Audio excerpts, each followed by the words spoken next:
Hello there. How can I help you today? Right, you want to have a look at some of our books? Fantastic. Right then, well, do you know what kind of book you're looking for or anything like that? No? Okay. Well, I'll show you like the new ones that have come in today.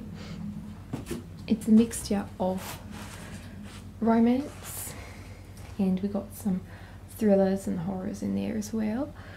So you can totally like decide which ones you prefer.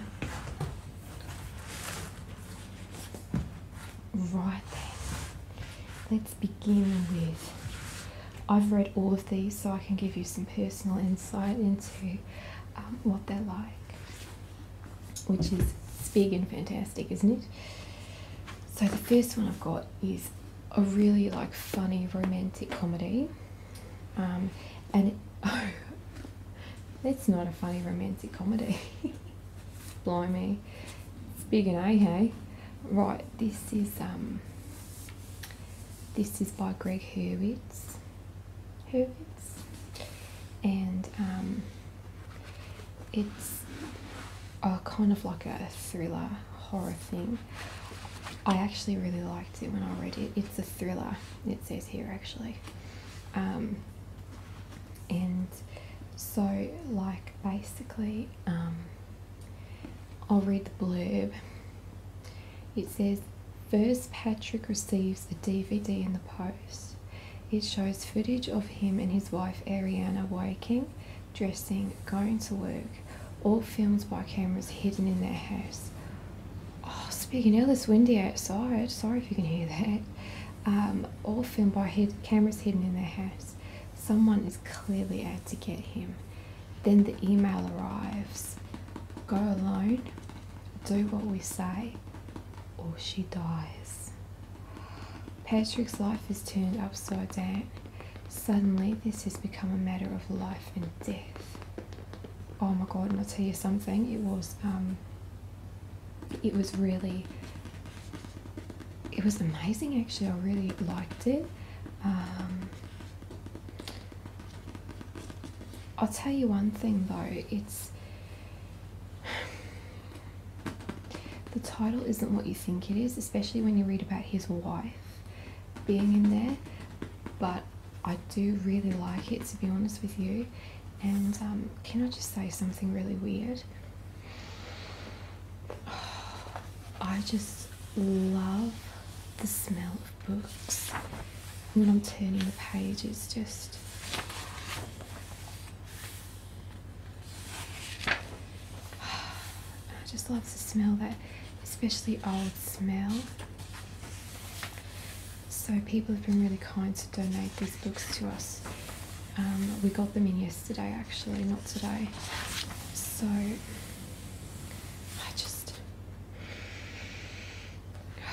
you know, it's just really lovely. I don't know what it is about books, but they just wonderful things, aren't they?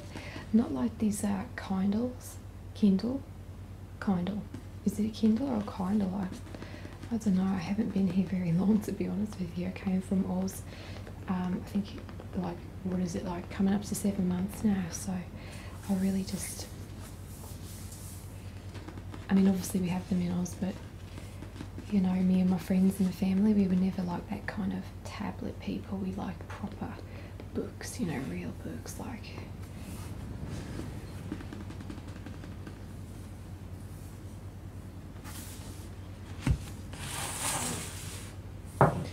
you know, but friends have made here, they're like, Sheila, God, you got to get with the times, you know. It's like, well, I prefer a book, to be honest, so whatever. Right, this one is another sort of a horror. I remember reading this and just really like, it's just really great. I really like this one. I'll read you the blurb again. No one knew he had this beautiful creature to visit him. She was his treasure, the raven in his cage. It is a cold January morning and Shetland lies beneath a deep layer of snow. Trudging home, friend Hunter's eye is drawn to a splash of colour on the frozen ground, ravens circling above. It is the body of her teenage neighbour, Catherine Ross. As Fran opens her mouth to scream, the ravens continue their deadly dance. The locals on the quiet island stubbornly focus their gaze on one man, loner and simpleton Magnus Tate. It's not very nice, is it really, you know? But when Detective Jimmy Perez and his colleagues from the mainland insist on opening out the investigation, a veil of suspicion and fear is thrown over the entire community. For the first time in years, Catherine's neighbours nervously lock their doors whilst a killer lives in their midst. So yeah, again, I really enjoyed this one. Though with me, I'm quite open with books, but with music, my taste is quite limited. But with books, I pretty much like anything. Romance, thrillers, horrors. I don't really know what other genres there are. But yeah, I really do like, I don't know, this book just like, it really, I can't remember who it was that did it actually, if I'm to be completely honest with you. But I just remember it not being who you think it is, sort of thing. Or actually, it might be, let's just forget it, because I can't remember, to be quite honest with you, but I did like it. So it's by Anne Cleves. And it's called Raven Black. I like it when they put words sort of like the wrong way around, you know what I mean? Like it should be Black Raven, because ravens are black, but it's not, it's Raven Black. So, speaking of mind games,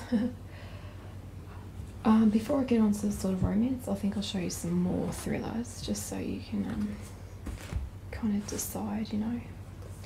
This one was quite good. Now this is a two-parter. This actually happened to be, this is the second book, I think. No. Ooh. Well, now then, I can't actually remember.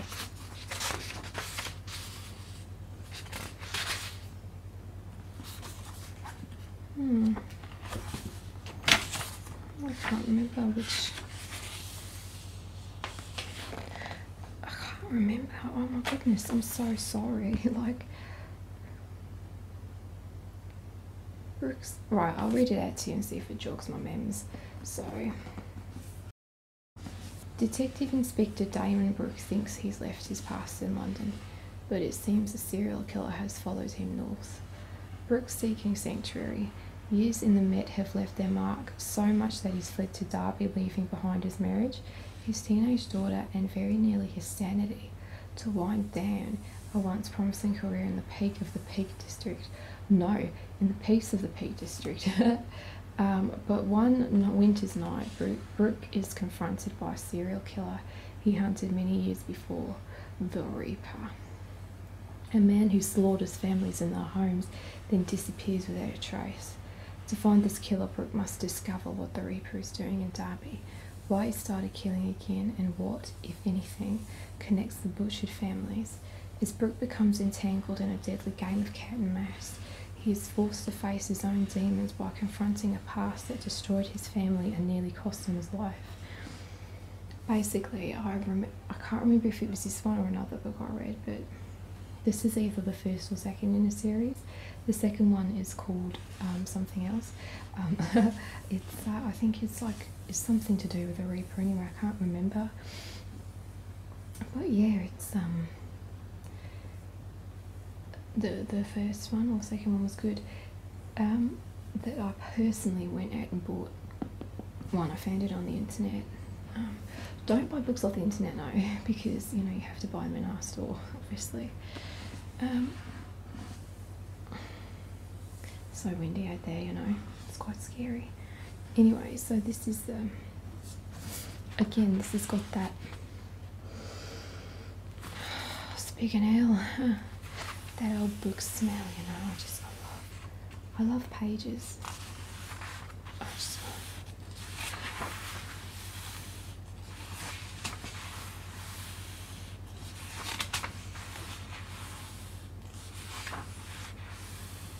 That's what it is, I love pages, you know, it sounds really weird.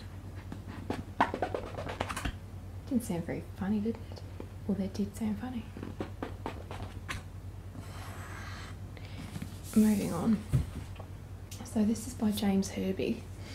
It's called Moon. I will just say, like, have you ever read his one, The Secret of Crickley Hall? That one is fantastic. I loved it. It's like this big, but it's wonderful. This doesn't really compare, to be honest with you. I did like it, but bloody hell, it was weird. Do you know what I mean? Like, it was big and like insane. It was so weird. Like, it was just weird, you know? Just bloody weird. Anyway, sorry, do you know, in Oz, bloody isn't really that bad, but in England I think it's worse, so I do apologise. But anyway, so this is called Moon. The nightmare begins before you sleep. He had fled from the terrors of his past, finding refuge in the quietness of the island, and for a time he lived in peace until the sightings began.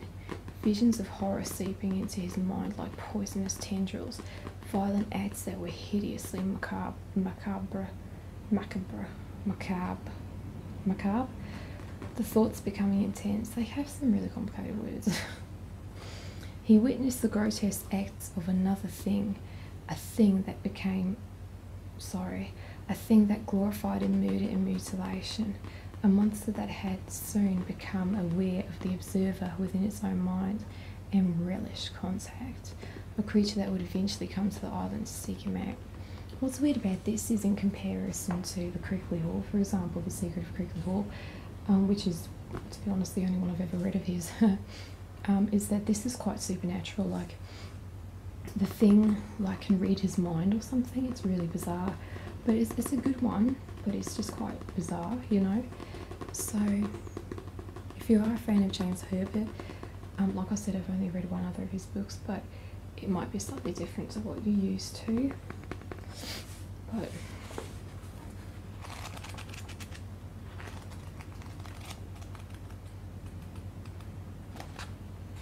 it's got nice little pictures for the chapters. And it's not a nice picture, it's a skull, but you know, whatever.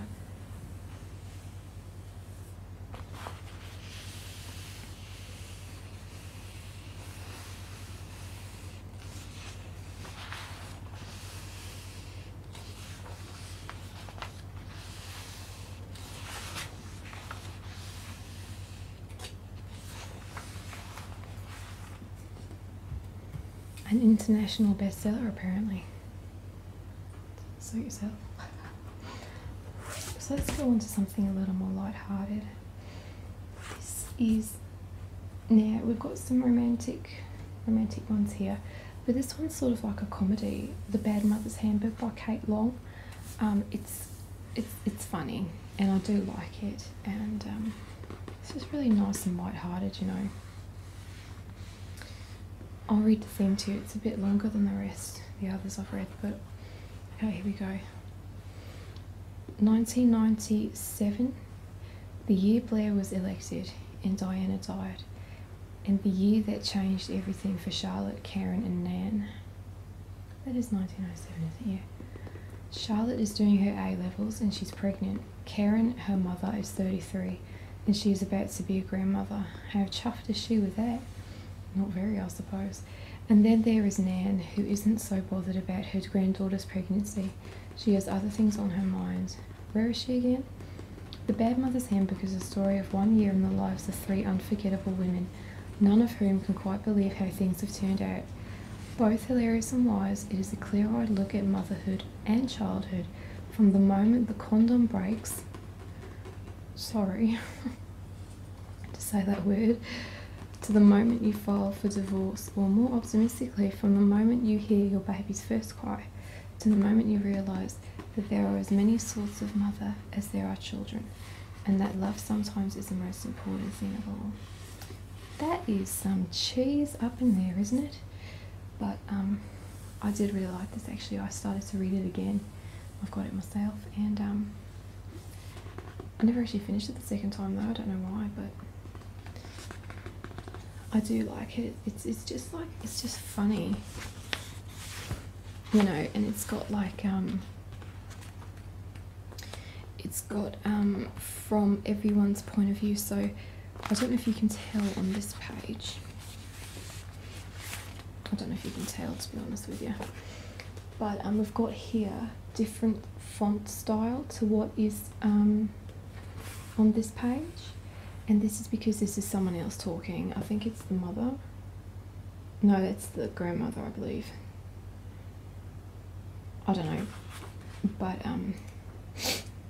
it's slightly different writing for each person, so you know who's talking. I mean, you'll know because the style of the writing's different, but that's a really good one actually. It's really creative, and I just really like that one.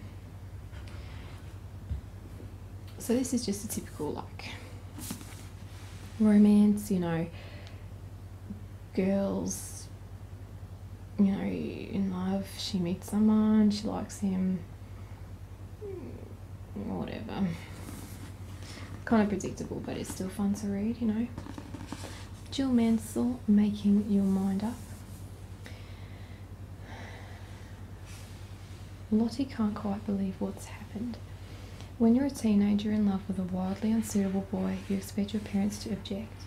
But Lottie is 30 now, a fully fledged grown-up, and she never imagined her children doing the same when she met Tyler Klein. He isn't wildly unsuitable either, he's a catch. But as far as Nat and Ruby are concerned, he's the devil incarnate. I suppose that's her children. What's a girl to do? Is she only allowed to associate with men who meet her with their approval? And doesn't she already have enough to worry about with Erin ex-husband Mario up to his old tricks? Beloved boss Freddie determined to catch up with old friends before life catches up with him? And best friend Cressida brazenly propositioning strangers in shops? What a slut. Everyone else needs sorting out. Well, that's fine. It's what Lottie's best at, until the day she discovers that an attack of the hiccups can have the power, just possibly, to change a life. Not the attack of the hiccups. That is awful. I can't think of anything worse. First world problems, you know what I'm saying? Anyway, I do like this book. It's very light-hearted, very easy to read, very, you know, and I think, yeah, I think I can remember what happens in it. Just read another Jill Mansell book and you'll be pretty much sorted. Same thing, really. I am joking. Well, I'm not. They are sort of the same thing, but they're just fun to read while you know what's going to happen, but it's fun to read the journey anyway. So there's a romance one for you. There's another one by Christina Jones. This one was really, I remember really liking this one. Again, it's predictable really, but whatever. That's Heaven Sent. So I'll read the thingy. Clemmy Coddle has a problem. She's had almost as many jobs as she's had birthdays, and her love life is on the critical list. She's determined to transform herself from unemployed singleton to loved-up success. Trouble is, Clemmy's dream job would be working for local entrepreneur Guy Devlin, owner of the most famous pyrotechnics company. The gunpowder plot, he'd also be high on her list of candidates for significant other too. But Guy's a whole cargo hold of baggage. Okay, this is a word I'm going to have an attempt at it.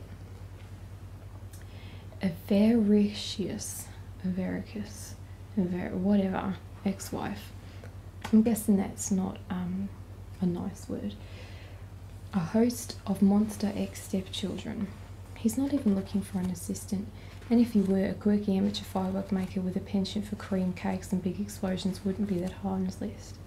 But when a heaven-sent opportunity to join the gunpowder plot comes Clemmy's way, she's determined to make the most of it. But the closer Clemmy gets to Guy, that's not an easy sentence to say, the more unattainable he seems. Her only hope seems to lie in solving the ancient formula for a magical firework of unimaginable beauty. A firework that can make dreams come true. Splendid. I remember this one well. I did like this one. It's called a magical romantic comedy. It is funny in pieces as well. And a romance book is just, it's just not truly a romance book without some sex in it, Moving on. It's good. And Jill Menzel said it was wonderful, and she's the one who wrote the book I showed you just now, so they're like best friends. So yeah, that one's a good one too. So do any of you take your fancy at all? Do you think you'll be buying any? Possibly, yeah. I'll tell you what else we do have. We kind of started doing magazines. I've just got a couple, 3 samples of different ones here. They're all sciencey ones because I personally love a bit of science. So we got this one here, and this has got some pictures in it, like a lot of pictures in it, and we've got some interesting things in here.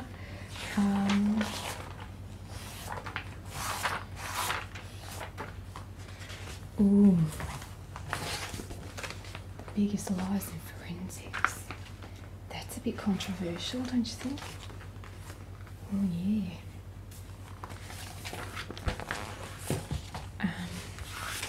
Yeah, so we got that one. Oh, little polar bears, look at them, bless their hearts. That's Wonderpedia. So, and the next one we've got is Focus, and this is more like, it's a lot of science as well, but there's quite a lot of technology in it, and so you're looking at things like testing out really weird things and stuff like that.